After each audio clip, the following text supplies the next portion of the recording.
presented by Arhulia Recording Studio.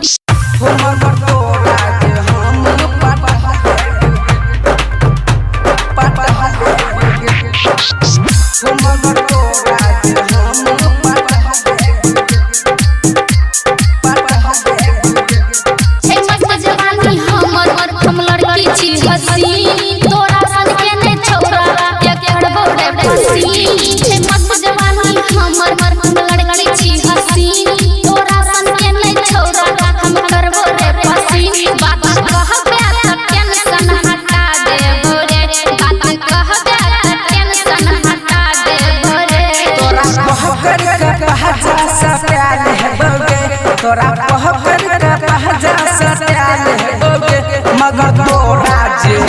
मगर तोरा जे हम पता ले होगे मगर तोरा जे हम पता ले होगे मगर तोरा जे हम पता ले होगे पापा मगर तोरा जे हम पता ले Arhulia Recording Studio. छौरा आवारा छितु कुआरा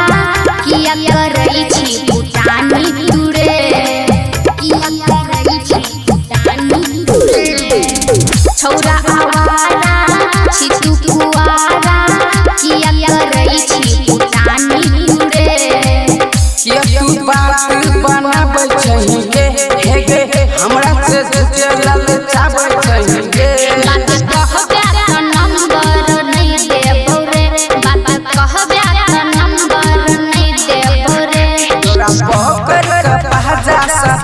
तोरा पहकर का पहजा सत्याल होगे मगर तोरा जे हम पता ले होगे मगर तोरा जे हम पता ले बैठे के छोड़ी मगर तोरा जे हम पता ले होगे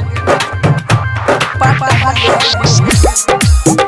मगर तोरा जे हम पता ले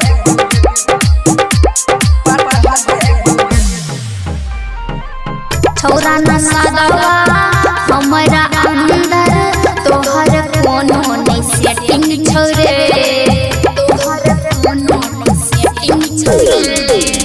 डीजे राकेश के संग जगे लही हमारा किया पटाबै छी रे निजी चंदन बात करे छही के मफी जाबारा मफी से बात करे छही के कतनो कर पीछा हम नहीं मानबो रे कतनो कर पीछा हम नहीं मानबो रे तोरा पहकर के छाती सता लेबे तोरा पहकर के छाती सता लेबे मगर तोरा जे कन्या बना देबे मगर तोरा जे दुल्हन बना देबे presented by Arhulia Recording Studio.